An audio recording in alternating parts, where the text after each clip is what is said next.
I'm sorry, lad.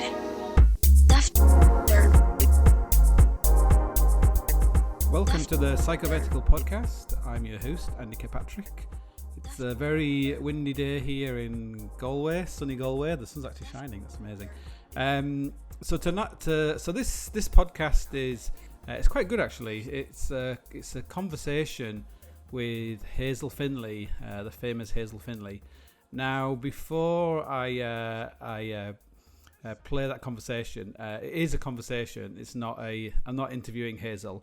And the main reason for calling Hazel up was I wanted to discuss the idea that is climbing selfish. 'Cause it's kind of an interesting thing to talk about. Now the problem is Hazel is one thing I really like about Hazel is not that she's a good climber. She's also I would say she's not someone who's easy to pin down. Like, she kind of makes her own way in the world, and she has her own thoughts and all this kind of stuff, and that's going to make people be like, oh my god, I've got my own thoughts. But you know, she's a really good person to have a conversation with, because you can sort of throw some sort of crazy things at her, and she won't just get stop the call or whatever.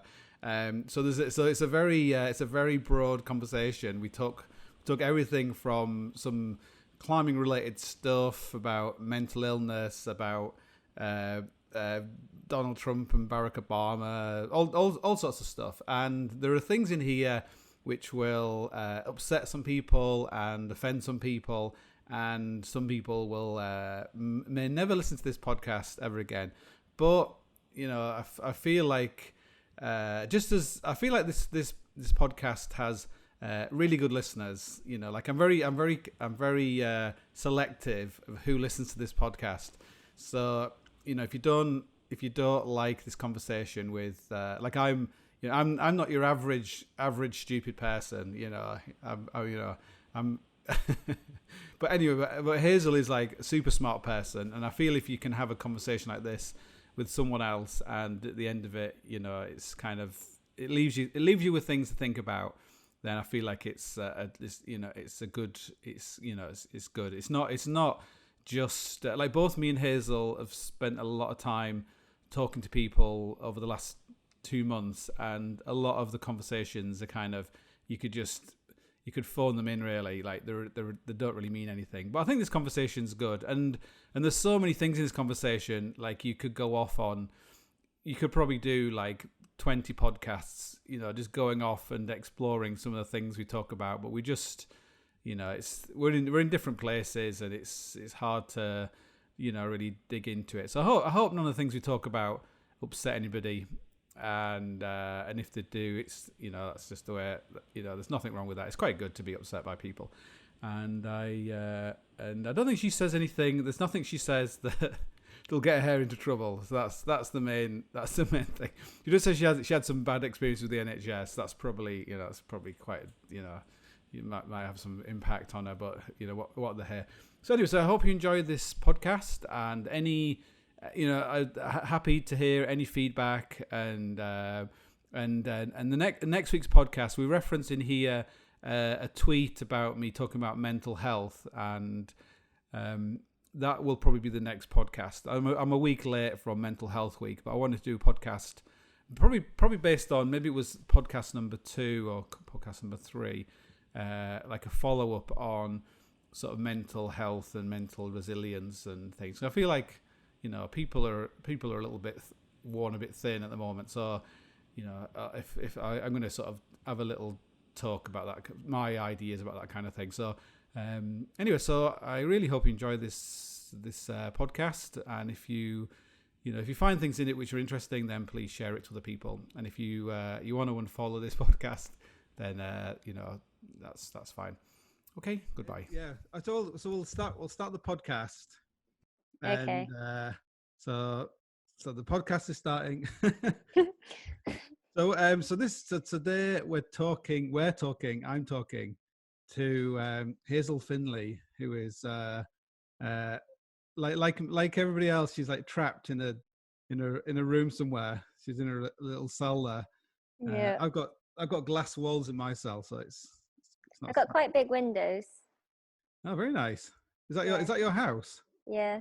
I thought you should be living in like a VW van. Yeah, I changed about a year ago, bought a house, and now I'm like a real person now. Don't live Yeah. in a Spanish van. Do you own like a husky? Do you walk around in your underwear with a husky, getting photographs of you like looking into the distance, showing your ass? No. That's the way to make a lot of money these days. Yeah, no, I'm missing out actually. I mean, I think I could make more money if I did something like that.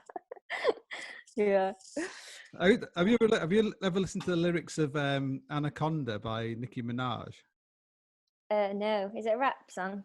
Yeah, but it's really good. It's a really good way. It's a really good to read the lyric, see how much money it made, and then consider whether it's worth being successful. Like if trying to do something really good is the way to be successful, or it's just something. It's a different kind of game, maybe. Yeah. I don't know how well like tuned into that I am. To Maybe be you'll successful. well, just like this sort of we were talking about that guy, that first like amazing YouTuber guy. What's he called? Like PT Pie or something. Oh yeah, PewDiePie. Yeah, Um, it's just like, what was it about him that made him so successful? Because I don't really get it. yeah. I don't know. I mean, I've not watched his videos. I mean, that would probably be a start, but he's not like saying anything that good, and he's not especially funny, and No, it's weird, it's isn't it? quite weird. Yeah, but people love him. They're like protesting for him to be saved and stuff. I don't know. But then, like, it's like cult. At least, yeah, at least if you were in a cult, like a good one, at least like the Maharishi, whoever it is, the guy who's telling you stuff, it's like stuff you could have on a fridge. Like they say things that are kind of cool, aren't they? Like L. Ron Hubbard. If you ever see him speaking, the Scientology stuff. He's like really, it's like amazing. He's a terrifying person, but it's amazing the way he speaks. You can really Ready imagine to how he. join? Were you like wanting to sign up? Yeah, I think it's in some people. Some people are always joining some cult or other, aren't they? They just, it's like Yeah. it's in your nature. I think it's maybe a working class thing, maybe. You think? No, because Scientology is a rich people person thing, isn't it? Oh yeah, no, Scientology. Well, you haven't got enough money. They're not interested in poor people. True. Yeah. Like poor people are not where the money's at. That's why like in 1984. Have you read 1984? Yeah. That's the interesting bit, is that all the poor people, all the proles, they're left to their own devices. They don't care about them. So all the party members are all like the middle class kind of people. So it's like when you're trying to have a debate about politics with someone, and they're just, if you go and get your window mended in your car, and you're talking to the glass fitter, and you're like, oh, Jordan Peterson, see what he's talking about at the moment. He's like, don't know what you're talking about, mate. They don't Of course he doesn't. they don't like fill their heads with all this, all this stuff that other people do. So it's so maybe cults are, maybe like Christianity or Islam is for poor people. But Catholicism's kind of like it's all about wealth, isn't it? Or that it's a wealthy establishment. But that's a lot of, because the thing is, although poor people can't give much, there's loads of them. So if they all give a quid, that can go to quite a big like Red Nose Day for God cathedral. It's funny because in this house I'm living with two like real staunch Catholics. Because I'm in Ireland here, so a lot of people are Catholic, and people always say I'm like, oh, I don't believe in God, but I believe in something. You're like, well, that just means you believe in God, but you don't want to tell. You feel a bit embarrassed to say it. But here, people really believe it. They really believe it. It's really interesting. People say, I don't believe in God, but I believe in something. I'm a spiritual person. So it makes you feel like you're the odd one out here, where in England you don't. Like if someone says, if you have like a meal and everyone's, you're all sat around the table and one person's a Christian, it's like, oh, I pray, I need to pray before I eat. Everyone's like, oh my God, what a crazy person this is. If you're in a meal where everyone else is about to pray, in America, like people start praying and you're like, shit, I'm not praying, I'm going to pretend to pray or something. Well, so are you praying then, are you now? No. But I do think it's probably quite good to pretend to believe in something. Just go through the Why? motions. Like I've been to mass quite a few times, and I took my kids to mass, and they were literally like laying on the floor because it was so packed. Like you couldn't sit down.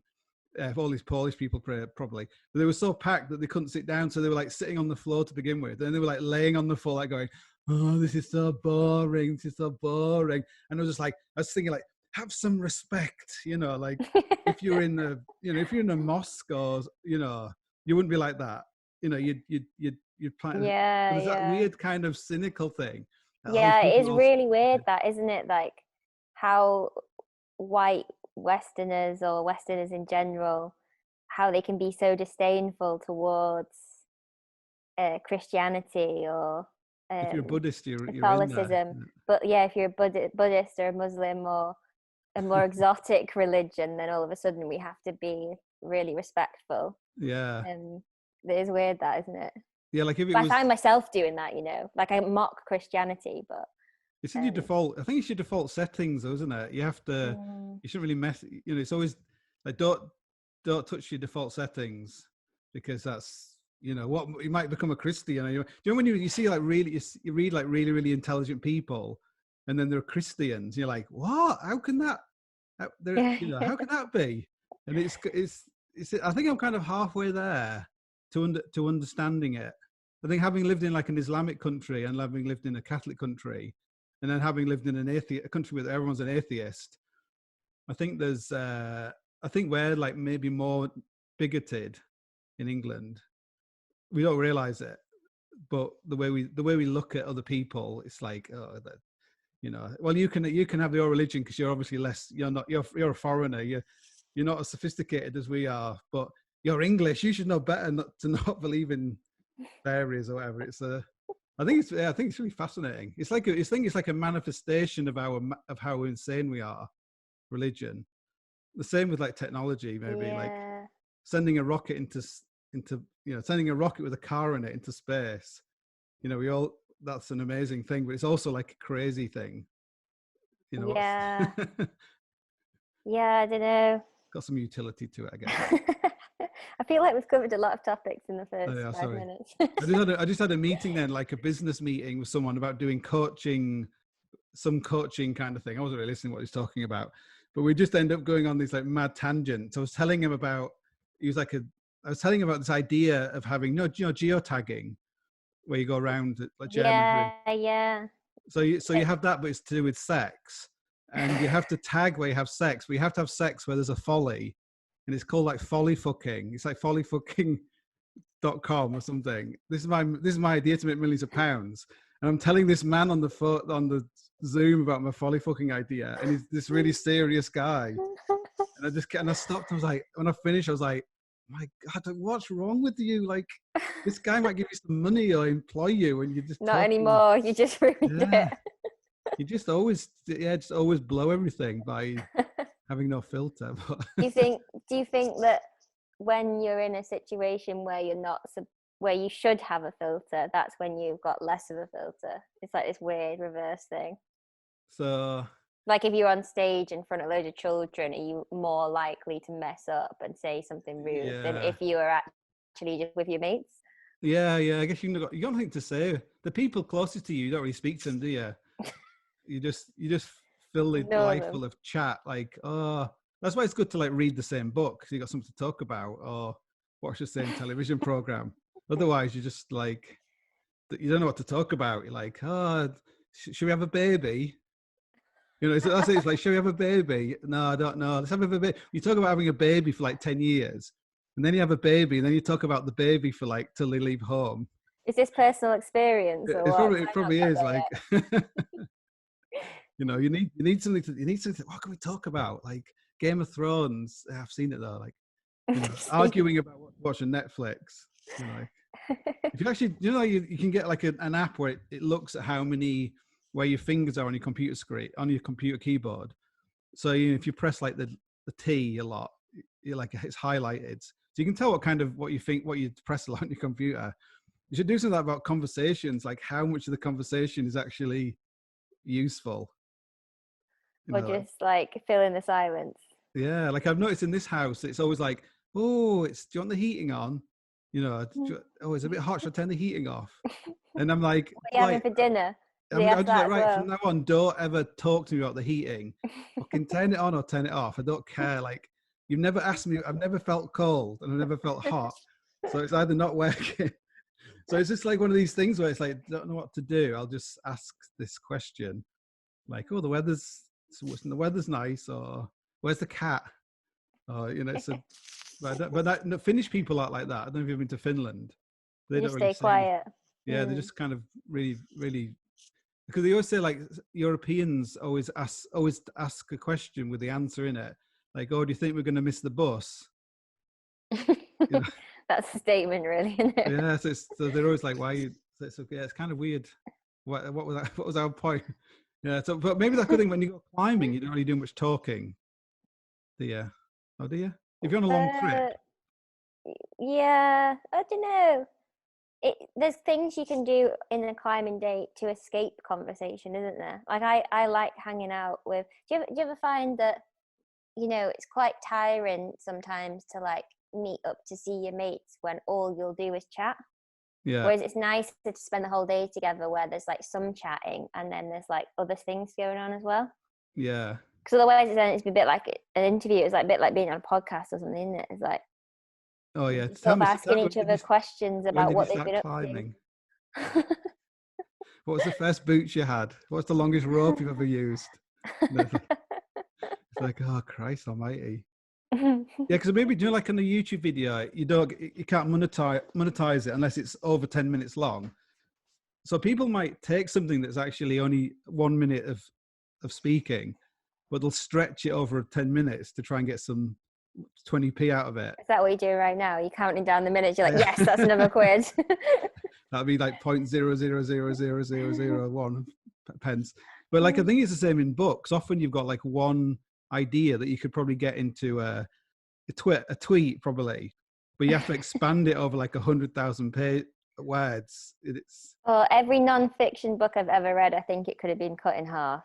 Yeah. It's just, I often just, now I barely finish books because I'm like, oh yeah, sort of get the point now. Do you know what I mean? But then they keep expanding and it's often not any deeper. It's just like another example of the point they've already made. And you're just like, I get the idea now. Like, you could have wrapped this up. Yeah. I feel like a lot of those things, non-fiction stuff, could just be long essays, really, like micro books. Maybe it's like a dissertation where the publisher has asked for this many words. Because a lot of ideas are really like. So yesterday I did this tweet and it was like, are we suffering from an epidemic of mental weakness, not mental illness? I saw that. I didn't bother to read the comments though because I thought that probably people would go off on one. So I read them now. And it's also like, if this makes you angry, then why? And then loads of people get really angry. And but you are a bit like that, aren't you? You like to rile people up. But it's not like, if I was a therapist now, I'd say to you, but it's not. You can't make people rile up. I can't make you feel. I can't. You choose how you feel about something. Not anyway. That's the Buddhist way, isn't it? Yeah. Or the Stoic way. But it's this idea you should never attack the person. You should always attack the idea.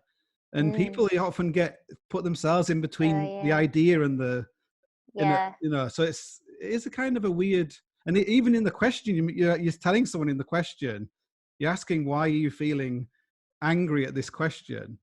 And but you could take that one tweet and you could write a whole book about it. I could write about my kids and my own childhood and blah blah blah.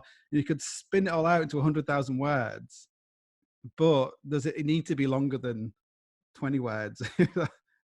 I think it's all to do with the publishers, isn't it? Because they don't feel like they can charge a tenner for a book that's not that long, and they want to charge a tenner instead of a fiver, maybe something like that.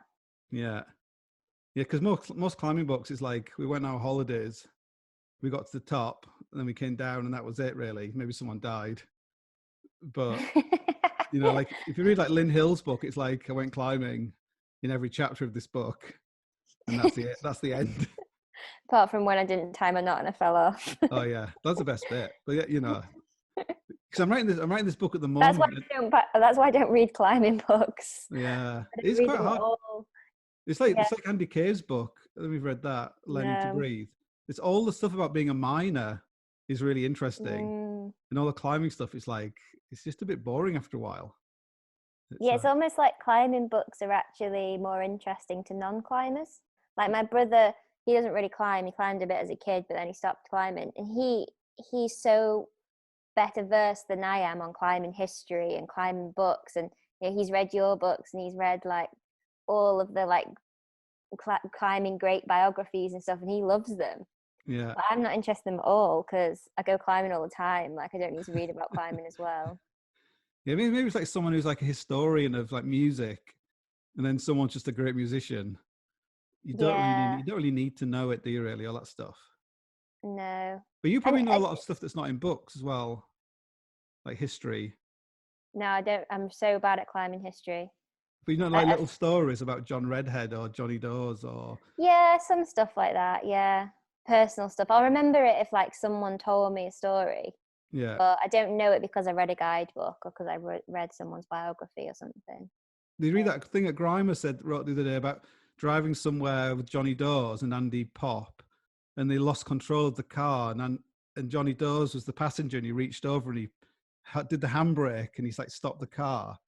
He did this like amazing maneuver, but he was the passenger of the car. Whoa, that does ring a bell in my mind. Actually, I don't know if Johnny will have told me that story or not. But it's like one of those stories which no one would ever write that in a book, but it's like a really good little. Yeah. It really tells you a lot about Johnny Dawes. Yeah. And the way he was like really cool about it, and Andy Pop didn't even realize that he'd done it. So it's, but no one ever writes those down, those kind of things, do they? No, they're more interested than the climbing stuff. What were the holes like? Yeah. Some people like that though, to be fair. Like some people do get into that stuff. I'm not that person, but lots of people are into it. I know someone went to like a Ricky Bell slideshow, and he was literally like talking about every move on all these routes, and like, you know, real climbers like really loved it, because it was like, oh, how do you, how can, I guess you're always like trying to find, they're going to tell you something you could use, like I always like cross my little finger and my index finger together and I'm on a flat hold, and it increases my power, and you're like, oh my god, I'm gonna have to try that next time. You just make it all up, like if Dave McLeod starts telling you should always stick your chin out when you're climbing, by like stick it out further than normal, you'll climb a lot harder. That's, people will start, everyone start going out like climbing with the chin sticking out. But I just hit my face against the wall. I think Simon Panton maybe told me that story. He was climbing in Fontainebleau, and he couldn't do this boulder problem. And this old guy came out of the woods and was like, "You need to stick your chin out or something." And he did. And then he managed to do this boulder problem. So it's always made me think, maybe it was like like Dumbo with his feather in his trunk. You know what I mean? You get that reference? No, not really. Okay, you can't fly with a feather. I remember. Oh, is that what it is? Yeah. Okay. We don't need it. So is it just like in Peter Pan when they think happy thoughts? Is that it? I guess so. I've not read Peter Pan. I've never not read Dumbo either. But yeah, I've only seen the Disney films of both. Yeah.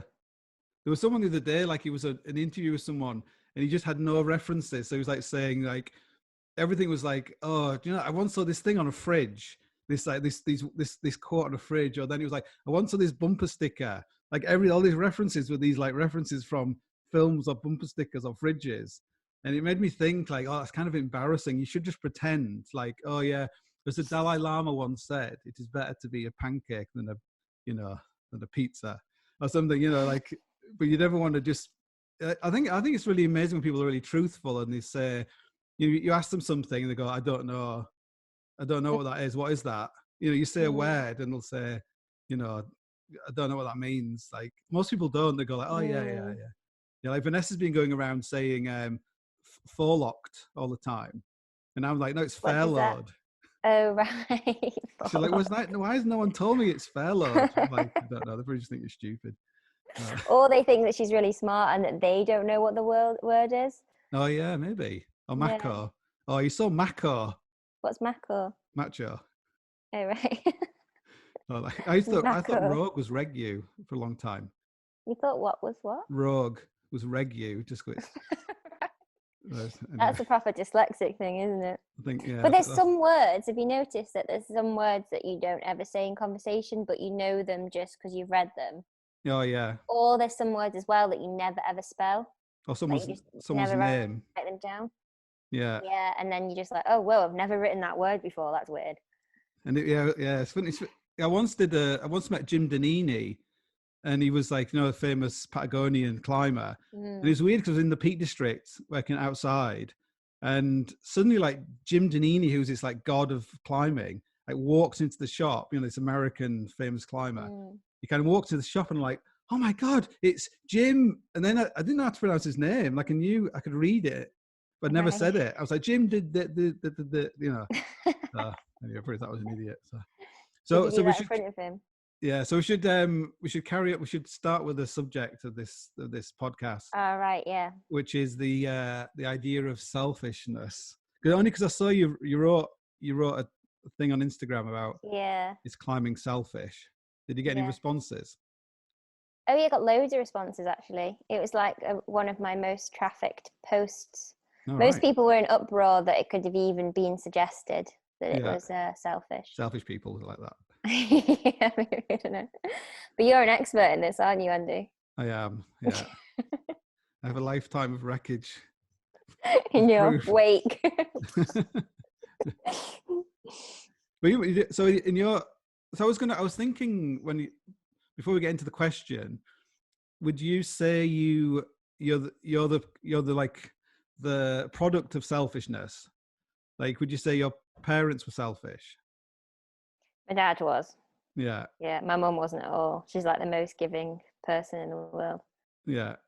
Yeah, but she's not a climber. That's the thing. That's why she wasn't selfish. Yeah. Her passion was her work. She's a head teacher, and that's which is all about giving and helping others. Yeah. Whereas if your passion's climbing, it's not really. Maybe if you teach or something. But no, I don't think climbing's selfish. No. But yeah, just like I said in the post, right? It's your mindset around it, isn't it? It's do you let your passion affect other people negatively? Yeah. Like if you like abandon people or rude to people, or you're just not fun to be around because you're just talking about your project and you can't talk about anything else, then that's a bit selfish, isn't it? Yeah. But I guess it takes like two people, doesn't it? Really, someone has to allow it to happen. That's a good point. Someone has to be the martyr, and I think there's actually a need in people to be like, it's a terrible thing to say. I'll get into trouble for saying it, but some people want to be kind of abused in some way. It's like it's much easier to be abused than it is to be. No, I don't mean in, you can turn that how you want it, but it's much easier to be abused than to abuse someone else. Is it because it's more passive? It's passive, yeah. I don't know whether it's easy is the right word though, because there might be a lot more suffering. So, but suffering's not. But suffering is something. I think like if you look at all religions, there's a lot of it in there about suffering. There's a lot of like we seem to have a desire to be sinners and to be punished and things. I don't know why that is, but maybe it's some form of growth or something. But Nietzsche had a lot to say about this, didn't he? Nietzsche. Why? Oh no, Nietzsche face, Nietzsche bum. In what's that one? Superman, that book. Yeah. Just that the meek will inherit the earth, isn't it? It's all about that, isn't it? About how actually the victims are the rulers, right? But yeah, I don't know. Why are we talking about this? I definitely met. I know people in my life who have just constantly been abused by people, but sometimes you were just like, why do you let them do this? Why do you let this go on? And it's but they're almost like a religious figure, in that they're so pure.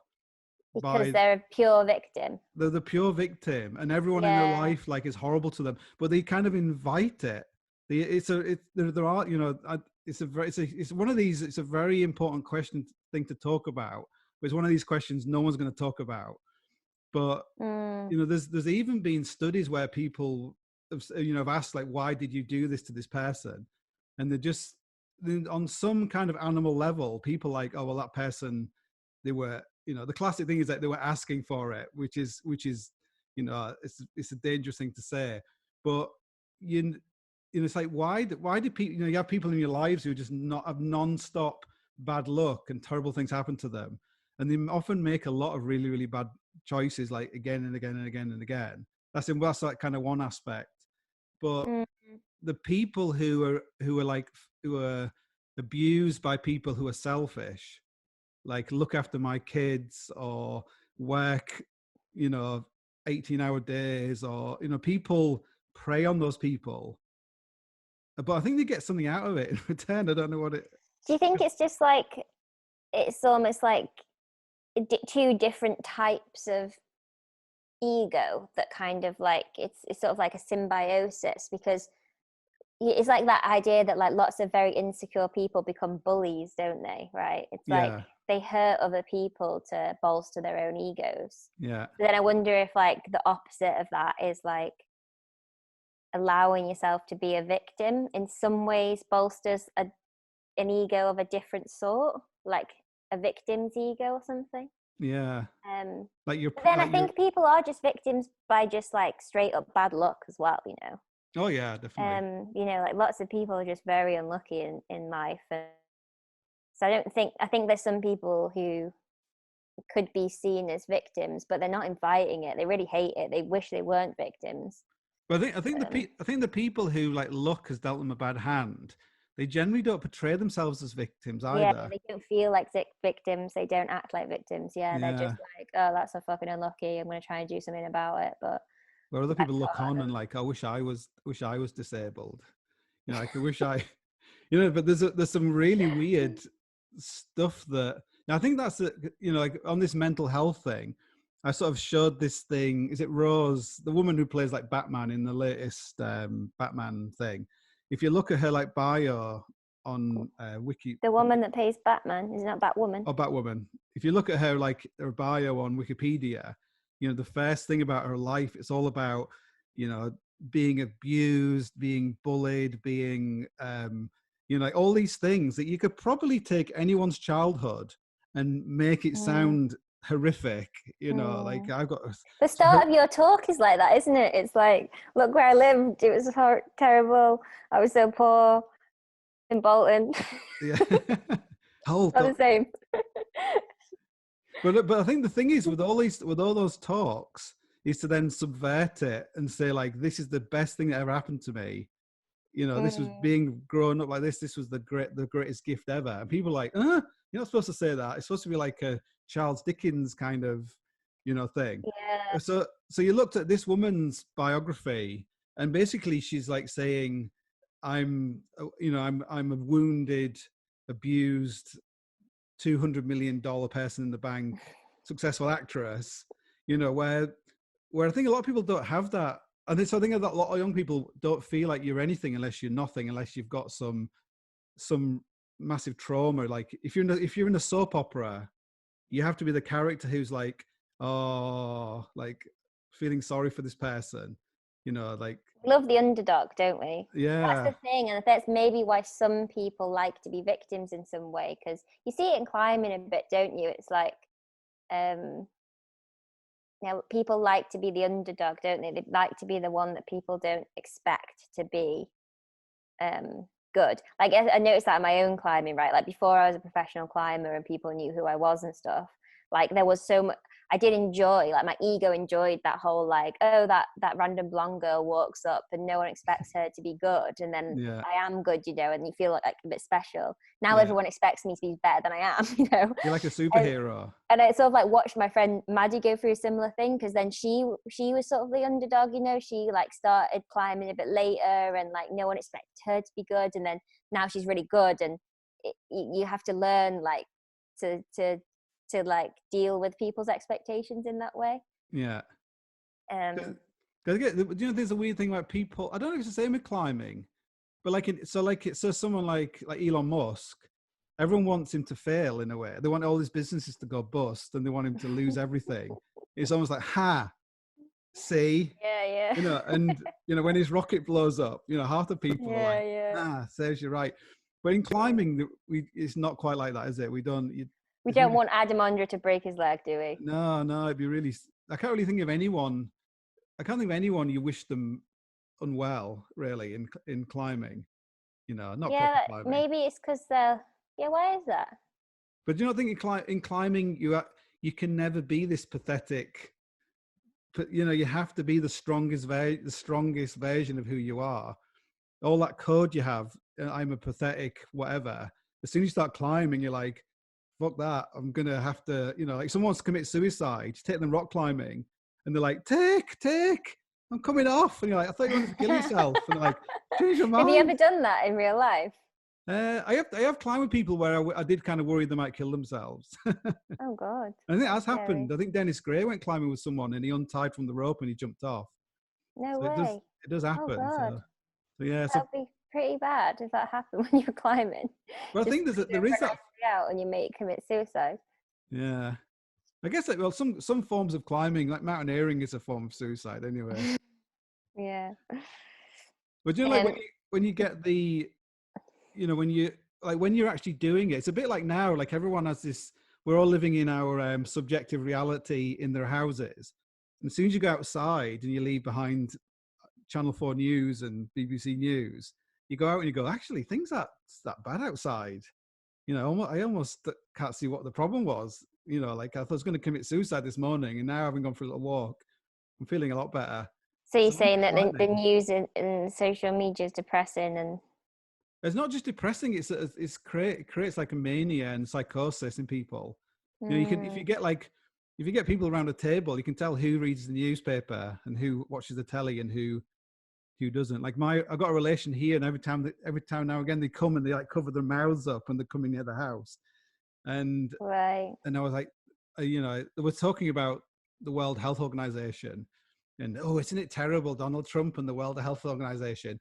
And I was like, do you like just look into what's going on with the China and that kind of stuff, and it's nothing to do with Donald Trump, and you know, and maybe read outside of the news you watch. She said, well, I watch Channel 4 News, ITV News, BBC News, and I was like, exactly, you know, but she's like absolutely terrified, like, you know, beyond the most terror she's ever had in her life, and you see it it less now. I think more people are becoming like accustomed to it, maybe, you know, like the Blitz after a while. Well, but also like we didn't really know what was going to happen at first. We didn't know how bad it was going to be. But we wanted it to be really so bad. many unknowns, right? Yeah. I guess there's the unknowns, and then there's the unknowns. Have you remember that? There's the known knowns. Known knowns. There's the known knowns, and there's the unknown knowns. That's the big thing. How can a known be unknown? I guess there's a lot of unknowns that we know, but there's also unknowns we don't know. Right. Yeah, that makes sense. So, like, if it was created in a laboratory, which it probably was, you know, if someone says 100% it wasn't, that means it probably was, because you can't be 100% sure it wasn't. But if you are, you could just say that they don't know what they're talking about. Yeah. If someone said we don't know, then that's valid. If someone says 100% it didn't happen, it's like, well, yesterday you told me you can catch it and you can catch it multiple times. And then today you're telling me that's not true. And then tomorrow you're going to tell me the opposite. And you've been telling me this for 2 months. I think I'm not really listening to what you're saying now. I've kind of switched off. So, but Well, yeah, I think it is like hindsight's a terrible thing, isn't it? Why? Because everyone's like, oh, we should never have done this, and we should never, blah blah blah. So Oh, regret. Yeah. but at the same time, maybe it's good to listen more to the people who at the beginning said, having looked at human nature and institutional cowardice and how these things all kind of work. But I don't like to talk about the thing anyway. The virus. The virus thing. It's a bit So boring. your Instagram thing then. So if someone reads that, then they assume that you don't think the virus is a big deal. Yeah. That's what people read, right? They read that and they think he doesn't think the virus is a big deal, therefore he doesn't care about my nan that died. Yeah. Like I think people always. What's that thing? You should always. It's always best to think people are stupid rather than like they've got malice. Like they don't mean to think you're a bad person, but they're just stupid. Just ignorant. That's what the Buddhist says as well. Maybe you should start being a Buddhist instead of a Catholic, because that's the Buddhist says that also, right? That people aren't bad; they're just ignorant. Okay, well, I guess it's. And you should have compassion for people who are ignorant. I think also maybe people always think everybody else is less aware than they are. Like I must think the same as well, But I often think that people betray how little they know by how they respond to what you're saying. So if you talk, so a good example is like I don't really like Barack Obama, but that doesn't mean I support Donald Trump. So if I critical of like Obama's foreign policy in like Libya and Iraq and ISIS and all these kind of things, that doesn't mean I support Donald Trump. That means I know more about it than someone who. So as soon as I would say something, like, have you noticed there's a lot less wars going on right now? We haven't got Ukraine, we haven't got all these things. People will immediately think I'm supporting Donald Trump. So they take a conversation that could be, let's talk about, like the role of America in the world and what happens when it withdraws. Like who fills the void? Do you want China to take over? If you go to Africa, you'll see that the Chinese are like taking over everything. That's a good conversation to have. But if it's just like a Trump derangement syndrome of like, on either side, like you love Trump, you hate Trump, that kind of thing. Yeah. Well, you can't have like a good conversation with anyone, really. Yeah. The thing is, like, I probably wouldn't be able to have that conversation with you because I don't know enough about politics and what's happening in the world. But what I would probably say, though, is that if someone's really keen, like obviously Obama was better than Trump, right? So, like, if you in some pick aspects, which president you want to have, and you were to pick Trump over Obama, then I would really question your reasoning. I guess it's hard to have a conversation about the two of them. Is that like I in a way I think that Obama, Bush, all those people are all exactly the same. Like there's no difference between any of them. It's just the continuation of the status quo and that kind of stuff. And I'd like to think Trump is some kind of speed bump. Like Trump, like the problem with Trump is there's no filter between his inner self and his outer self. Where when you hear like a politician, most politicians, it's all filtered. They're telling you what you want to hear. They're never going to tell you. They're never going to be honest, and we know they're not going to be honest. And they tell us all these lies, like masks make you ill. You really can't say that Trump does not lie. I mean, no, but I think all of them lie. Maybe all of them lie, but he actually makes lying something that's commendable about a person. That's why he's such a hideous character, right? He's like he's made dishonesty a good thing. Like it's like a quality that people like in him. That's what his fans like about him, that he's so dishonest to get away with it. I mean, how can that person be a leader? I mean, that's like the worst quality that a leader should have is dishonesty. And at least like the others pretended like they were honest, I guess so. There's like sort of I don't know. I feel like with all these things, it's so hard to, like, you know, this Scott Adams thing where we're all watching two different movies at the same time. You're like, I don't. Yeah, is Scott Adams the guy that defends Trump a bit he and doesn't says he's he actually doesn't smart? defend him, but he says that he's a genius. Like he's like a crazy He's genius. playing a crazy long game or whatever, right? Well, no, It's like, not. I guess it's not that. Is that he really? So a really good example of this is, you know, when George Bush said, "The French have no word for entrepreneur." You know, right, yeah. you know. So we all like think that George Bush is stupid, and we all like laugh about him, blah blah blah. But yet he. I remember having this because I lived in, you know, I live in the UK. George Bush was the devil, and you know he was like devil incarnate, and then I went to America, I think for the first time, and you suddenly saw George Bush on like TV channels, and he was just like talking, where you only ever got like really small chunks of him. And I was like, God, this guy is like really funny. Like he was a really funny character, and he was like charming and all this kind of stuff. And people really, really liked him. And you're like, what do you mean? Like Americans are crazy. How can they like this guy? And yet he got in, you know, he got voted in twice. And when he got voted in the second time, it's like, I don't understand it. Like, how can they vote this guy in? He's the devil. But, you know, and the people... He doesn't look like the devil anymore, I don't think, exactly. in comparison to Trump. He actually just looks like a normal president. It's the same if you go back to look at Nixon. Like, you know, Nixon did amazing things, like, you know, to do with peace with China and the biggest ever disarmament treaty and environmental treaty and loads of stuff to do with poverty.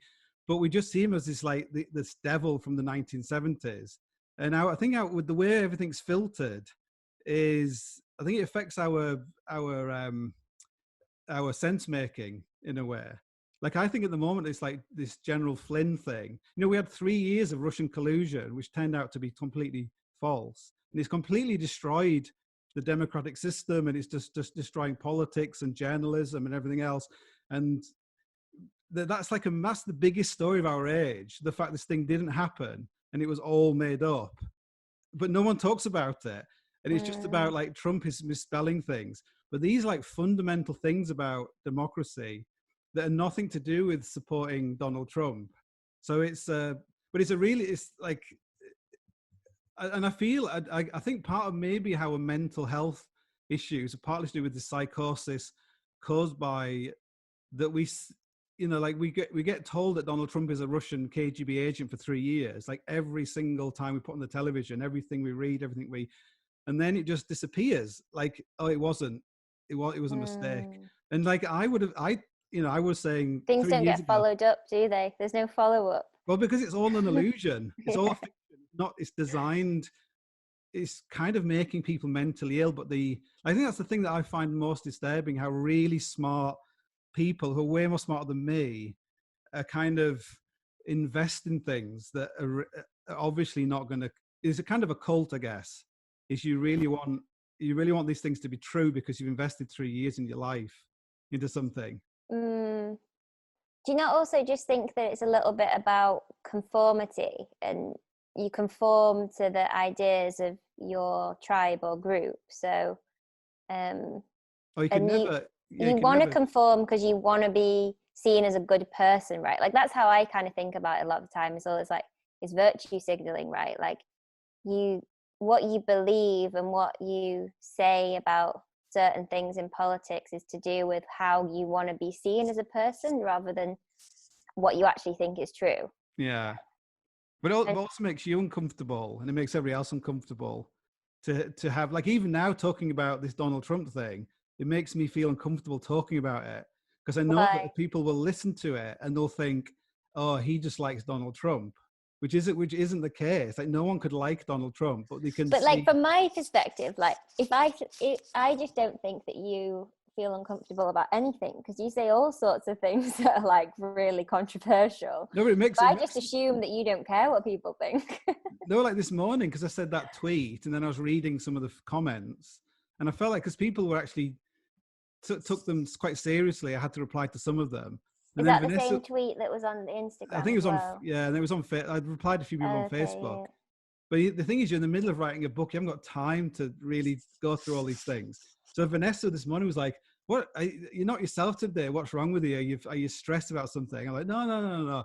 But it was like just going in to look at those tweets, because you're always trying to make yourself, like I spend my whole life trying to help people in a way, like writing books and whatever. Like I don't intend to make things worse for anybody. So, but I have this desire, like, I spent 2 years writing this stupid book about abseiling because I don't want people to die abseiling. And I'll send you a copy. Who died recently? Oh, Brad Yeah. Gilfry. And then didn't you do something that was a bit too soon? Maybe you said something Probably about the same day, probably. Yeah, I mean, surely it's just easy to not do stuff like that. Never, but I think this kind of, like, oh, this guy, he was when Ajax is killed by Achilles, outside the walls of Troy, because he trips over his stupid sandals or something. That's the day you want to say, right then, everybody, so make sure your sandals are done up properly. Like. Right. So your thinking is everyone's hurting over this, so this is going to have maximum impact now. Like if some, if is it though, or are people too busy being sad to be thinking about? No, they're not sad, really. They're not. I don't think people are sad. Like you wouldn't go to his mum and say, "Oh yeah, he shouldn't have been." Like basically, his mum might read that. That's the point. But she would agree with me. She would agree it was a fucking but she's not going to be talking about abseiling to Brad's mates, is she, on that day? No, if like 100 people came up to Brad's mum and said, "Oh, he was really unlucky. These things happened. He died doing what he loved," and then one person said he was an idiot. He just made 2 mistakes and he killed himself. And what's most important is other people don't make the same mistakes. She would be more inclined to think that was a good conversation rather than this kind of eulogizing. I'll just cut and paste the poem into this forum. It's better to live one day as a tiger, blah, blah, blah. Like all these things, like you live long enough, you see these things happen 100 times, it's not how you, but maybe it is wrong. But that I haven't got that filter though, I guess, to stop. Right, is that it? And then what happens, like, so you say something, this is what you think, but then you see that it might hurt people's feelings, and then you're like, oh shit, or you're not like, oh shit.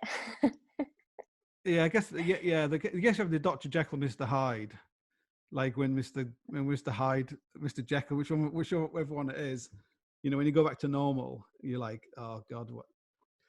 But when you say go back to normal, do you mean just stop talking to whoever it is you've offended? Yeah, you just go like, oh, why do you do this? Because I think you really care. I think I really care about it. Like I don't really care about Brad, but I do really care about some climber who might die because they've seen Brad or Alex Honnold doing tandem abseiling or similar abseiling. Like for me, wait, why do you not care about Brad but you care about the other person? Well, because Brad's dead, it doesn't matter about Brad. Like I'd care about Brad's mum and like I've met Brad, loads of times. But I don't really. He's dead. Like it doesn't matter. Oh right, yeah. But I mean, like you could say. I thought you sort of meant like you don't care. Because obviously, like the way I would look at it is that it didn't have to happen, right? Obviously, it has, but Brad was pretty sketchy. Yeah. He's a sketchy guy. And I know a lot of young men who are like him, who are sketchy guys. And that's because they hang around. Scary. That's because they look up to sketchy guys, probably. Like you. I'm very safe. But yeah, but maybe you think I'm sketchy.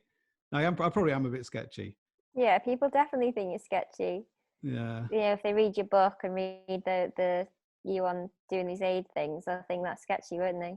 That's why I did think about going up Denali and not teaching Vanessa how to do a crevasse rescue. That's one thing. I often late night thinking about things like. Oh, why would you do that? I think we just didn't have time. Why wouldn't you teach that?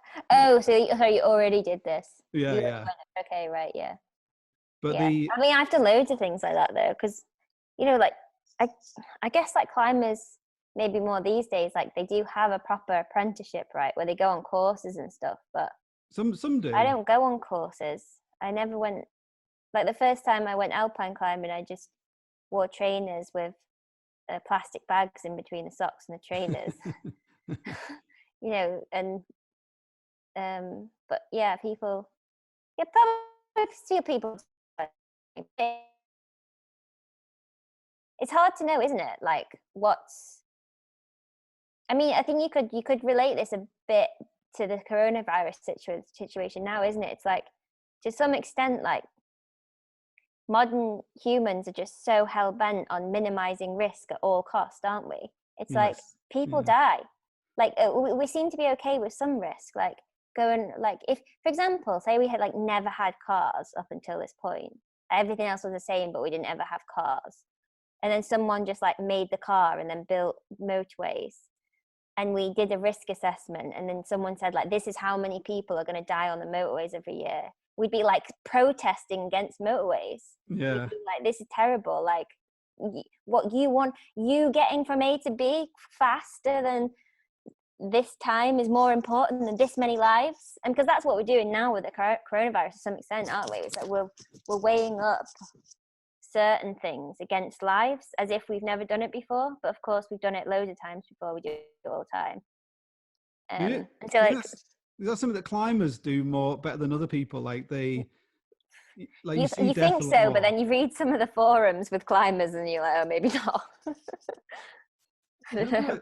I feel like you've done enough climbing where the outcome could end up with you dying when you're doing it, or worse. Yeah, you've done like some hard routes, and you spend your life thinking about risk and appraising risk, and most people don't do that. They're always trying to minimize it to a point where it's not possible. Yeah, but I also think that people don't even know that they're subconsciously making risk decisions, or that they are taking risks every day, but they just don't know it. Like, you know, when you get in a car and you go on the motorway, there's a certain probability that you'll be in an accident on the motorway, right? And it's not that small a chance. So like, it's just that people don't think about that because it's been normalized.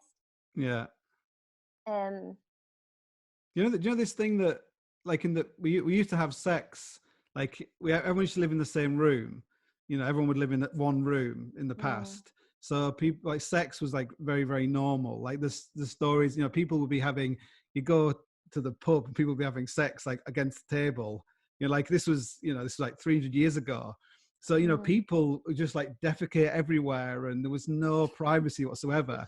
So you'd have like 5 generations in one room and people would be having sex. But then when people started separating rooms in house into rooms, people started having privacy, you know, so sex became like something which was hidden.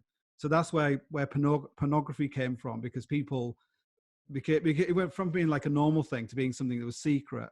And the same could be said for like death, because, you know, like our grandparents probably saw dead people, they saw dead animals, they saw animals which were, they would get like, who's ever killed their own stuff to eat? You know, if someone died, you would say they would be laid out, you'd see a dead body. But now no one sees any. You know, your grandma goes to the old people's home and then you never see her again. Next time you see her, she's like in the being cremated or something. So we've become like a really obsessed with death. Like media is full of death, full of killing, full of guns. Games are all about killing things. And so maybe this virus is a little bit to do with that, about not really even understanding how many people die every day. It's like an amazing number. We're very like sheltered from it, aren't we? Like we just think people live forever, maybe. Yeah, I don't know. I was going to say something, I've forgotten now.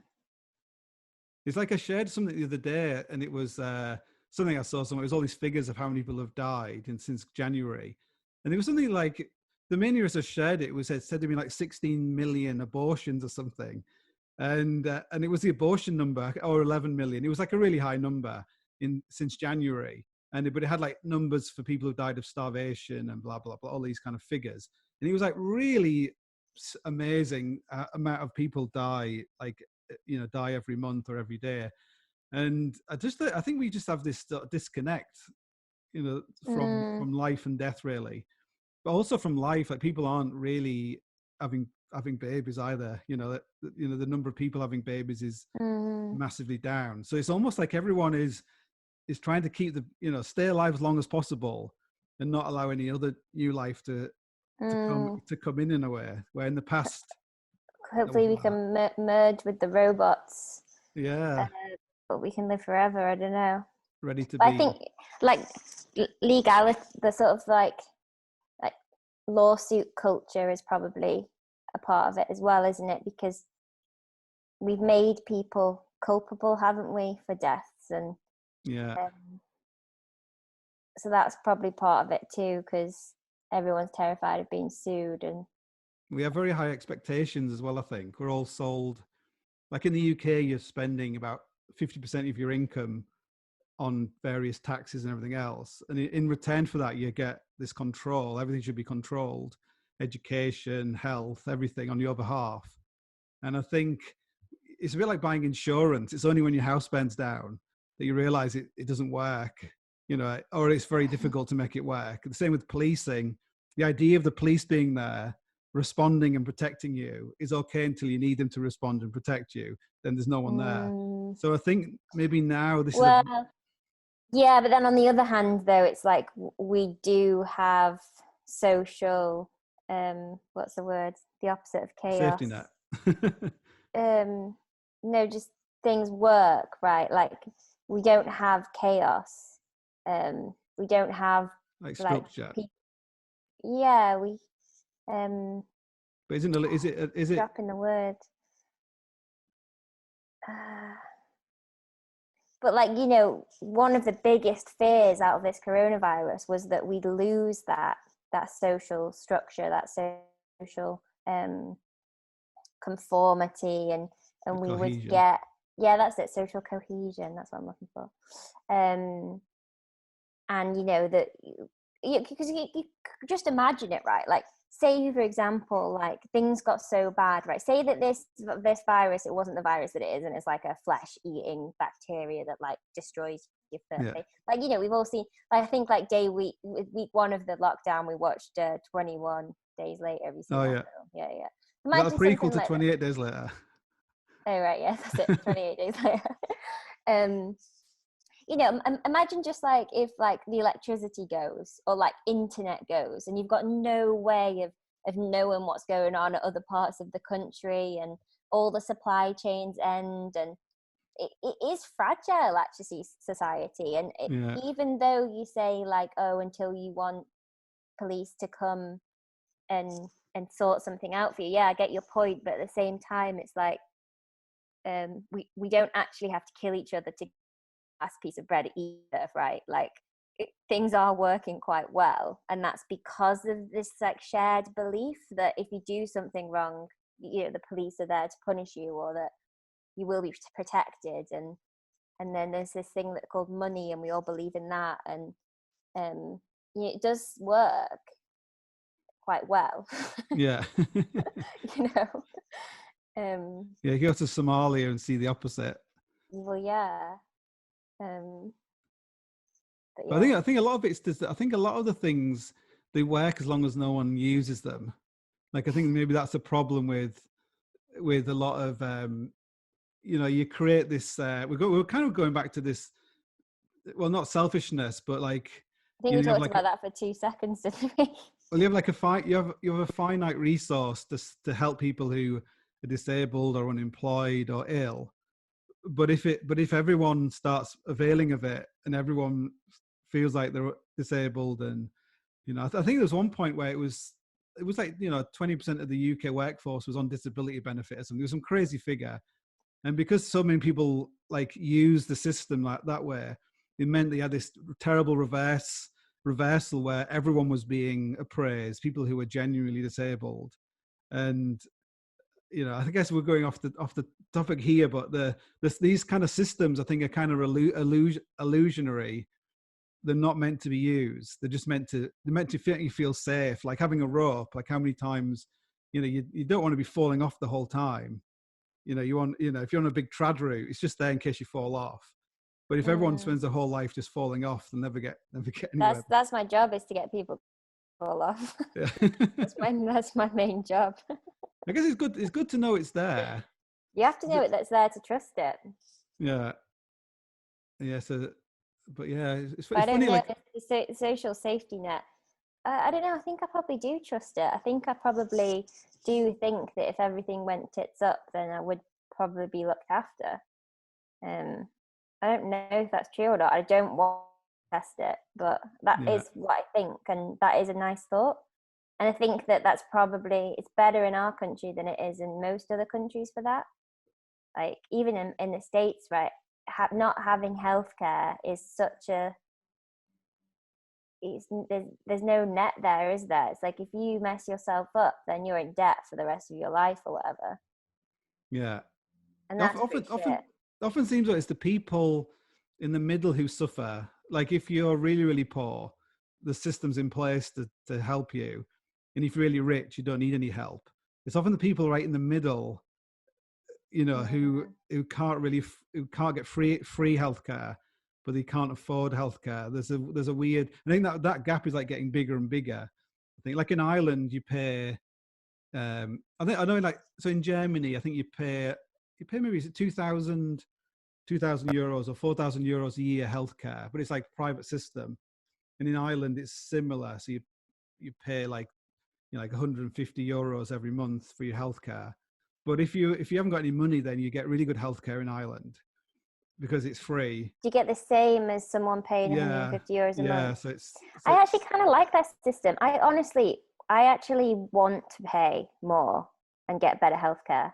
yeah, I would actually like that. Like, obviously, people at the bottom shouldn't pay for it because they can't, right? But like, I'm in the position where I would actually rather pay like 100, 200 quid a month or something and be able to just like go and get my bloods checked or yeah. something, you know? Like, I literally, like, I've never used the NHS.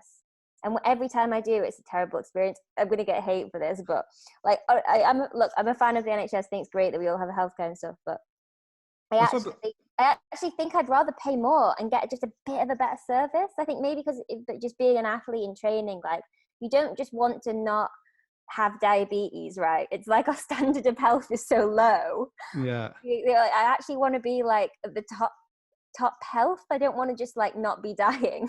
Yeah. Have you ever noticed that when you go to like in Africa and places, everyone is so fit.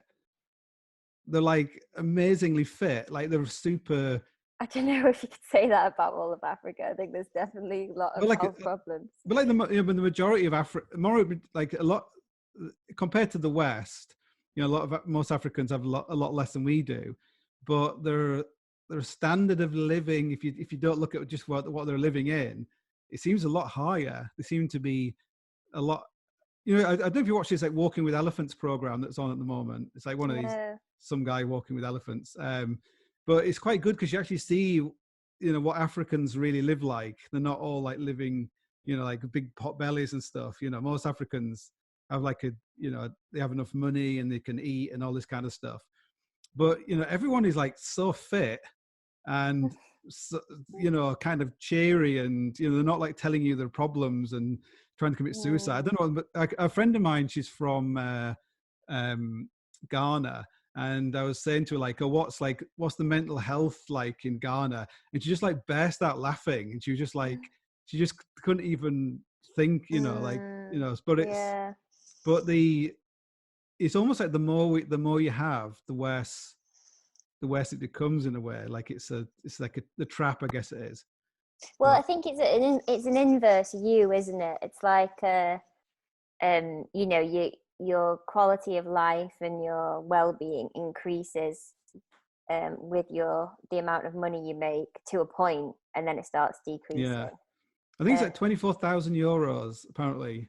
That's the optimal amount of money to make. And after that, like if you can get a job, you know, you can have like a millionaire's lifestyle on very little money, you know, because a millionaire, what they want is time. So if you can work 1 day a week and you can organize your life so you have very little outgoings, don't spend any money, you kind of all this free time to do what you want to do. But rather than working rather than a couple both working every day, you know, never seeing each other, never seeing their kids, and just also being in lots of debt and buying lots of stuff they don't want and don't need. It's a yeah, it's That not. is a trap, isn't it? I think most people are in it, really. I call it like locked in life syndrome, where you can't really get out of it. You know, you can see what a mess everything is, but you can't get out of it, and nobody else. You're kind of locked in there. But I've got this, you know, I've got my membership of the gym. You know, I can't, you know, I've got my personal trainer. I can't cancel it, and I've got, you know, we've booked this holiday for next year. We have to keep paying for it. And we've got our car and blah blah blah. You know, so people Yeah, have like the most I money. remember like the first like 8 years of me being an adult or something. Maybe, yeah, up from like 18 to 25 or something. Yeah, I just didn't have any outgoings, Yeah. just none. I think my phone bill, maybe, yeah, phone bill and contact lenses, and that was it. You know, like I bought a car and then I bought a van, so there's that sort of thing, but that's it. And now I've got a house, it's a lot different, and it's just easy to pick up outgoings, isn't it? Like Netflix account, Spotify Yeah. account, this thing for your computer, Zoom account, you know, it's like Yeah. All this, just like a death by thousand direct debits. yeah. They went to this Samburu, this tribe in northern Kenya, and we went to hang out with them to teach them how to go rock climbing. And it's funny, like it's like they just build their own house, as in they just get a load of mud and a load of water, they just build their house. And if it falls down, it's like, oh, these houses aren't very good. It's like, well, I'll just build another one. It doesn't cost me anything. And but they're so happy. And when you see like a Samburu, like a kid walk across a road with his goats or whatever, and it's like a 7-year-old with like an AK-47, they'll walk across the road and they just hold themselves with the most amazing self-pride and self-worth. And then you'll come back to the UK and you'll see like a kid who just looks like he's probably a goth, but they just look like they're worthless, you know, the way their body language and everything else. Probably a goth, probably an emo. But it's what is that then? Like, how can we get over that? Like, what do we do? Does that mean that if we go into a recession, it might do us all good? Is that what you're saying? Like you meet a lot of people who get made redundant. You think it's the worst thing that's ever happened to them, and it's the best thing that ever happened to them. I know it's a bit of a cliche, but then there's all the people you don't meet who just, you know, are still sitting in mining towns waiting for the coal to come. I do like people that are honest about that, though. Like, you know, like some people have accidents, don't they? And like they end up paralyzed or lose a leg or something. And it, you know, for some people, it does end up becoming the best thing that ever happened to them. And there's that thing called post-traumatic growth instead of stress. But then it is like, so for some people it's just shit. Like, yeah, you know, nothing actually good comes out of it. It's just this really shit thing that they have to endure. And you can get as much as you want out of it, you know, try to get as much positivity and learning as you can from it, but it is just shit still. Yeah. But I don't know, like maybe you get like this kind of paralysis. You know, they get like data paralysis. You know, what's this thing? If you're an extreme optimist and an extreme pessimist, you just end up being like stuck, because you can see the most amazing thing. I'm actually gonna just leave Doncaster. I'm going to go on to live in London. I'm going to become like a star on the West End or something. And at the same time, you're thinking, oh, but I'm worthless. I'm just rubbish, everything. And you know, so so I don't know. You can very easily end up in this state where you're just in paralysis. You can't just commit suicide or just commit to your shit life. But also you can't commit to like, I just need to get out of here. I need to go and try and get a visa and go and live in Canada and fuck my parents and all the people I know. I've just got to escape from here. You know, that's what people did in the past. You know, people, you know, they were forced to have, you know, the old Tory thing about I got on a bike, you know, I got on my bike and I looked for work. And, you know, that pull yourself up by your bootstraps. Like it's a terror. Have you ever read Hillbilly Elegy? No. Like it's a really great book. But you know, this kid, you know, grandma, you know, he was just, you know, really as bad a start as you can get in life. And he has this tale which is really the tale of the American dream. But the American dream, it's the same dream in every country. It's just been rebranded the American one. But it's that ability to just keep on to try and escape. You're in this like centrifugal force of your poverty or whatever, or your birth or your class, but somehow you have to try and break free. But it's the people around you will hold you there. That's the problem. It's not like rich people holding you back. It's the people. It's sort of like you know, you grow up in a small town, right, in England, and or wherever, and there's people that stay in a small town, and then there's people that leave.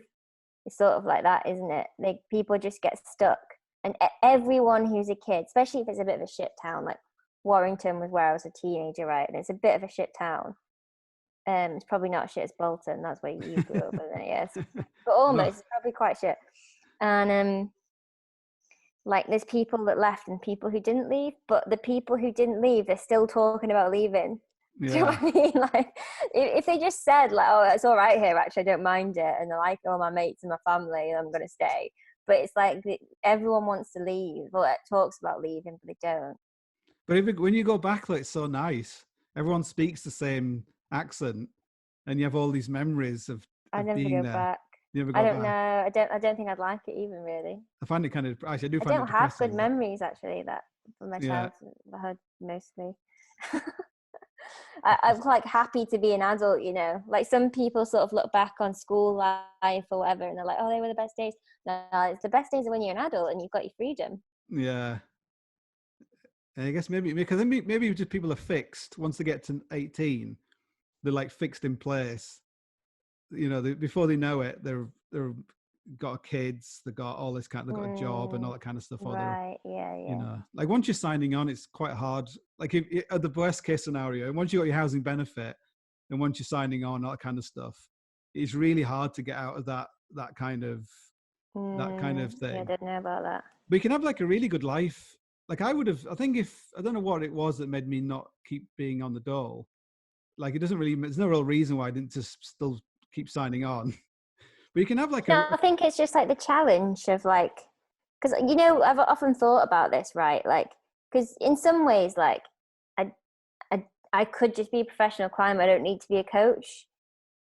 But like, it's like I've created a job for myself when I don't necessarily need a job. Yeah.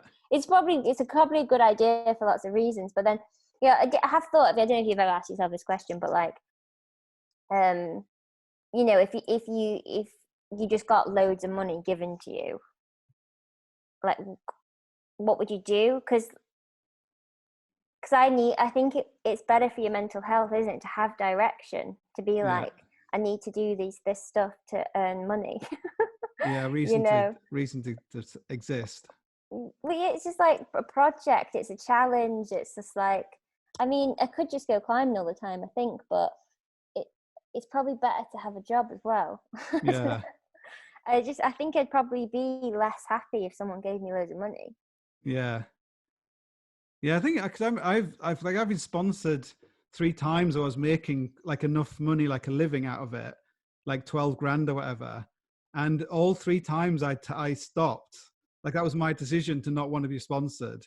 And I think, and every time I did it, it was like a crazy thing to do because you're basically removing like most of your income, but it forced you to have to be dynamic and try and think of new ways of, you know, like. Is that why you did it though? I think, well, part of it is that feeling you're not good enough to be sponsored and they're just going to get rid of you. And they don't like the pressure of feeling you have to do something. Yeah, performing and that kind of thing. But as soon as you stop, you always end up doing something really amazing. Like you you know, and you're like, shit, I should have kept on doing it. But I think that I think people get soft, really, and I think that's kind of not like once you get soft, you're not able to adapt and be flexible. And you know, like this year, like my house burnt down. You know, so I was living in Kuwait. Got deported. Did it actually burn down? Yeah, our house burnt down. Most people use that as a figure of speech, don't they? No, we had some people living in it, and they were praying to God with some candles, and they set fire to the house. No way. So, yeah, why were you living in Kuwait again? Just for the hell of it. Really? Oh, why? But, I don't know. It's like the last place you'd ever want to live in the world. So it was interesting. What did you do there? It's not like a bit of a concrete. It's just like a bit of concrete in the desert kind of thing. Yeah, it's a shithole. Why did you do that? That's so weird. Well, I wanted to move to a man. Over there. I wanted to move to a man. Okay, right. So it was like a man's better because it's good climbing. Yeah, and the people are nicer. Yeah, they are friendly in Oman, aren't they? Well, I think did you say a man or did you say Oman? Oman. Yeah, right. Yeah. Well, I went to Saudi Arabia. That's you should go to Saudi Arabia. That's a nice place. Yeah, no. The McDonald's in Saudi Arabia, they have like curtains on all the cubicles. Like it's like a changing rooms in the shop. So you can go in there, you can take your veil off. It's kind of weird. But I think to be flexible is, this thing. I think Eric Weinstein says the things about if you're Jewish, you have this thing about eating unleavened bread. I think he was on Joe Rogan talking about it. Like the idea that you eat the unleavened bread once a year, because if you wait for the bread to rise, you could get killed. So you always wait. Why? Because it's the person who, if you make the bread and you're waiting for it to rise, and then the Nazis come and kill you all. But if you're like, let's just eat the bread now and go. Oh, right. Eat it now before something bad happens. Yeah, like always be ready to always have loads of jewelry so you can eat it and get out of the country, or like this. Right. Okay. Yeah. It's kind of always expecting something bad to happen. Yeah, it's a good way of being, in a way. It's like being very optimistic, but also very pessimistic at the same time. Like, what is it like? It hope for the best, prepare for the worst, or what? Yeah. Like, what's it? The optimistic Jews all died in concentration camps, and the optimistic Jews died in the concentration camps, and the pessimistic Jews ended up with their swimming pools in California. So there's a yeah. Although, do you not think that once you were in the concentration camp, like those that really like clung to life and fought and hoped to get out were the ones that survived once you were in the camp? I think optimistic people die more, apparently. You think? Yeah, because I know they said, like you like in Vietnam when they had the POW camps, they said that the POWs who were like, we're going to be out by Christmas, we're going to be out by Easter, eventually their spirit was like destroyed by their optimism, where people were like, just keep your head down. But that's not actually optimism though, is it? That's just lying to yourself. Delusion. Yeah, that's the thing. I think people misuse the word optimism a lot. It's like really like real kind of, I guess that's the difference between optimism maybe and positivity. So like positivity is like making the most of things no matter what happens. So it's going, oh, well, I don't know when we're going to be out, but I'm going to try my best to live. Right. Yeah. That's like positivity. But optimism's like, yeah, we'll get out next week. It's sort of like, that's illusion, isn't it? And then you're just bound to get hurt. But if you're like the person that's just like, oh yeah, I really want to live, I want to keep living because the world's so great, I'm just gonna like, have you seen the film Unbroken? Oh yeah. Like the guy in the raft that died, he was just really negative, wasn't it? Yeah. He did stupid things like eat the chocolate on day one, and he just already given up, hadn't he? What's that thing, that well's full of like radiators and drains? You just have to stay away from drains. I don't get that. The drains just drain your energy, and radiators radiate energy. Oh right. Okay. Some people you have them in your lives, and you're like, oh my god, like you're just draining all my energy out of me. Right, you're talking about this relationship that broke up like 10 years ago, and you're still talking about it, like. Right. Yeah. So, but yeah, I think it's hard to know what to do with people like that, though, isn't it? What to do with people like that, because cut them out. Do you? But then it's mean, isn't it, in some ways? I don't know if I attract people like that in general, because I don't know many people, but they kind of hang together, don't they? I guess people like that. Some of my friends attract people like that, and then they get stuck and they don't know what to do. Because the thing is, you want to help people, don't you? You want to be compassionate, and but I think at the same time, you can only give so much, can't you? Right? It's I think not helping people might be better. It could be better in the long run. Yeah, like my dad always, you're telling me a big problem, and he'd be like, "Good luck with that." That's all he'll say. And in a way, after a while, you stop saying things to him, because what's the point if he's just going to say that? And you say, "I'll just have to work it out myself."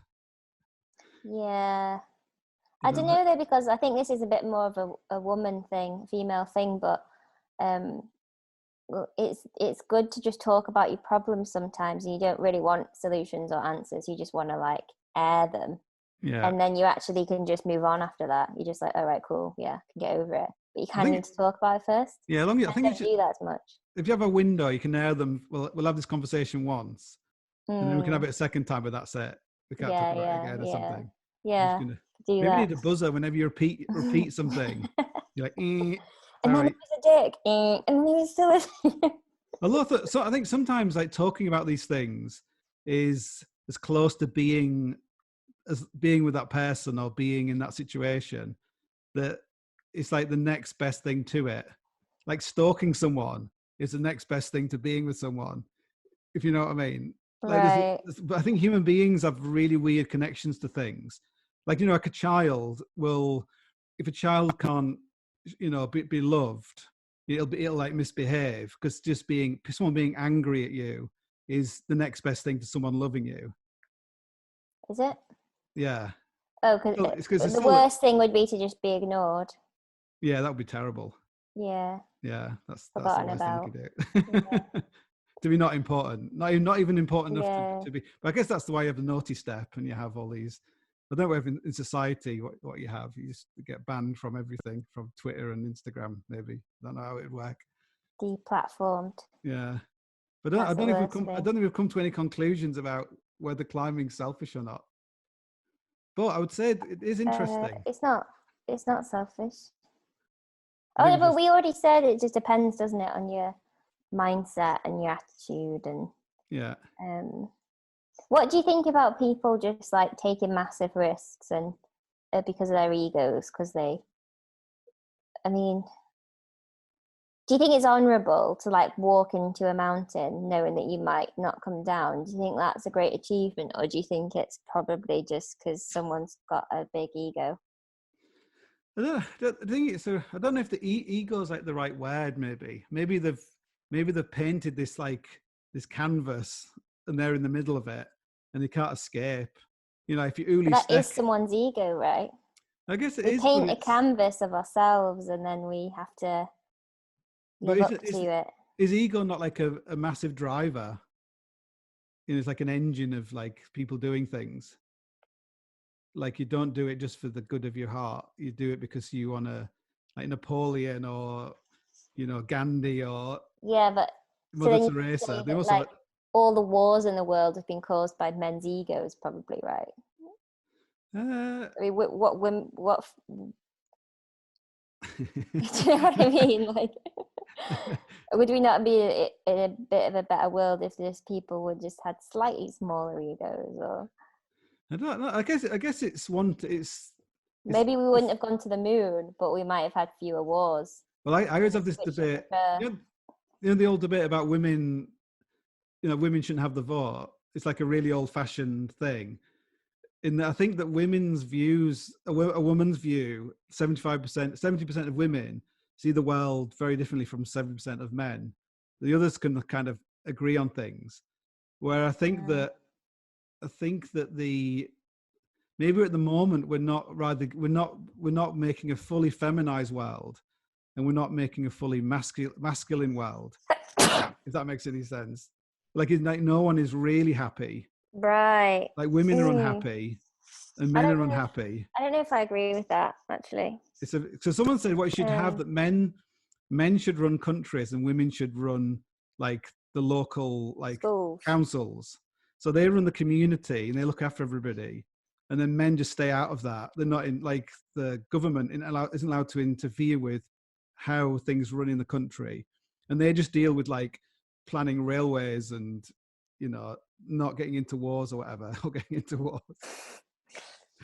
Yeah, I don't know. I think you probably want men and women in not 50-50 split, but you probably want some men and some women in all bits of society, right? Because but not as long as women aren't trying to be men and men aren't trying to be women. I think that's when things get more, like if you create like a masculine world and then women are trying to play that game at the same time that men are trying to be become create a feminine world, you end up, no one really knows what that. It's probably a very difficult thing to get into, but I don't know if I buy into the idea that it's that black and white, that there's a feminine and masculine world, though, because I think that so many of those ideas have just, we've been, like 50 years ago, you would say that business or even teaching, right? 50 years ago, you'd say that teaching was a male job, right? Yeah. Is what men should do.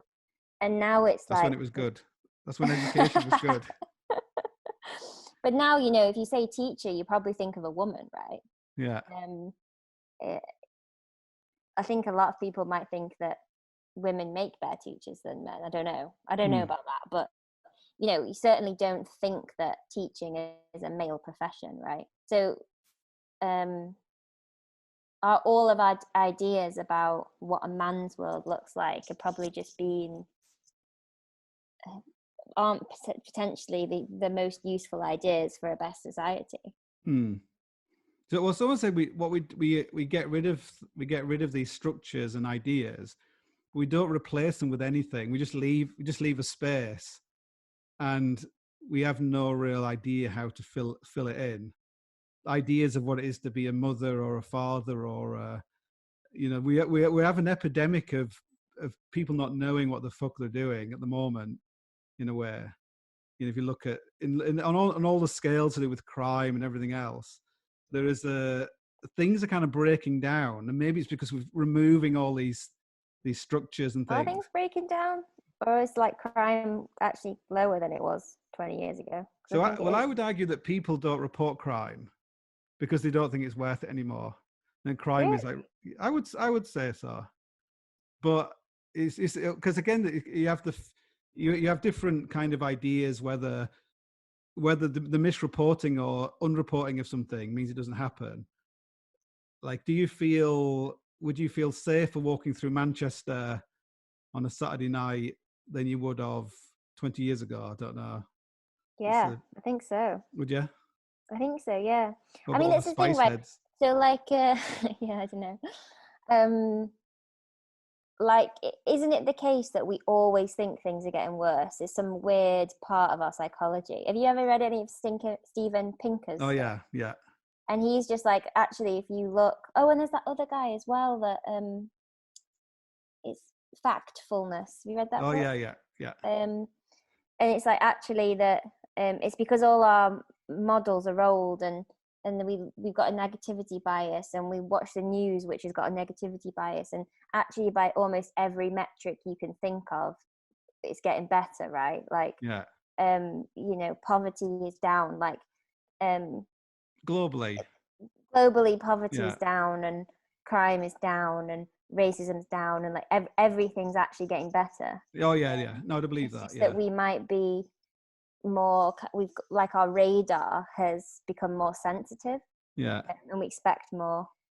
Like, it's like the thing that people say that suicide is going down, but I've never in my life. That might be the only thing that's going up, actually. Suicide and depression, actually. I'll definitely get like young girls are committing suicide in more numbers than they ever have before, and also young people. And there's a really good thing. There's like a lag. There's a lag of, we start seeing this. If we start seeing a problem now, by the time we do anything about it, it'll be like a massive problem. So you could probably see like problems with mental health, like in the 80s, coming along, but we didn't really, social media, all these kind of things, but we don't really take any notice of it because it's too big. Maybe it's that same thing about control, that we think the government's we're paying the government to sort these things out, but it's kind of incapable of doing it. But by the time it's a problem, it can only react to the government. Where if you have your own kids, you're like, actually, I think like watching this, there's a program on the telly at the moment, it's this child in bed talking to his granddad on the iPad, and that's kind of normalized. Like, that is not normal. Like leaving your child in bed talking to his granddad on an iPad, that's like, but things become normalized. You don't know that how fucked up they are. You can feel your mobile phone in your pocket and you don't own a mobile phone, but you have to try but you end up being a bit of a Luddite. Like the idea that everything is getting better and better and better like history goes up and down in waves. It's not like a continuation. So if you read, I'm reading like this book about trying to get through this book about Oliver Cromwell. It's like hard work, but there's, we can see how things wax and wane. Puritans are in control, and then they leave, and people go crazy and get those drink and do all sorts of stuff. And it's, I think maybe to be like a pessimistic, to take these things seriously, like mental health. How can you solve your own mental health problems rather than complaining that the government didn't do it? And why is someone saying you're selfish as a climber? What are they doing? Like, why are they picking on you? And what are they doing? This idea that having fun is a criminal offense. It's what it feels like in the lockdown, doesn't it? Yeah, like you're not meant to. It feels like they've banned fun as well as everything else. You can't. If you're having fun in a pandemic, then you must be evil. You must not care about the people who are dying. You're like an antisocial. You're a wrecker or a saboteur. I think maybe the bottom line is people are just insane. Maybe that's the problem. Some people can cope with it better than others. Well, also, I think we probably just forget that we are just still animals, aren't we? And we're not hardwired to live in this modern world with all this stuff. It's like we're still sort of like got that fight or flight, and so like everything's primed for survival, isn't it? It's not primed to have a nice life. So, yeah. Is that kind of? I guess there's that whole like, I never read any Ayn Rand, but if you read, you listen to her talking. She talks a lot about selfishness and how, like, I don't know, you won't be at this stage yet, but if you ever have kids and you ever have these things where you have like different families and they all get together, like everyone does what they think everybody else wants to do, and no one is ever happy. Where if you just say, I'm going bouldering, or I'm going to go on my mountain bike, I'll see you back here at 5 o'clock. If everyone just did that, everyone would be happy. So it's if everyone's just doing what they think everybody else wants you to do to be a good person. Yeah. So just I'm a little bit of a like, I'll just do my thing kind of person. Yeah. I think you're a happier person for it. You're more able to give a full attention when it's needed, I think, instead of like splitting yourself between lots of things. Yeah. To be present. I do. Well, yeah, I am like, I don't know. I was listening to this thing the other day, that actually, because I'm someone that can kind of like procrastinate a lot and like have lots of things on at once, and like I'll be supposed to be doing one thing on one tab, and it takes like a few seconds to load or something, and then I just switch tasks. Yeah. In that time, like I think a lot of people are like that, right? And but apparently it's not that bad a thing. But like most people that do anything creative or anything really cool, they've actually got lots of different projects on at once, and and like procrastination isn't that big a problem, because like in that time that you're procrastinating, you actually sort of like ruminate on things, and you can like, you're like problem solving, there's like background work going on in your head, and then like that's when like cool ideas come out of that. Yeah. So, but it's funny, isn't it, when you read stuff and you just like, oh yeah, cool, that means I can, it sort of like validates something you're doing that you actually liked anyway, and then you yeah, sitting playing Xbox 24 hours a day for a year is actually quite good for you. Yeah, for your thumb coordination. Keep doing it. Yeah. Oh, well, thanks for talking this afternoon. I hopefully I haven't pulled you away from anything more interesting.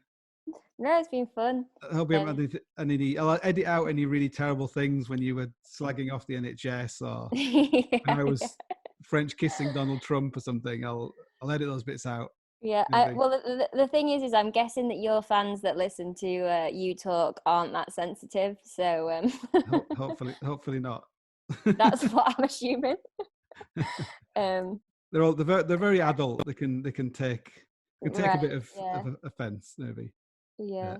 Do you think that's true? Yeah, maybe. Yeah. Okay. Cool, all right. Well, nice chatting to you. Yeah. Thanks, Hazel. All right. Bye. Bye. Someday.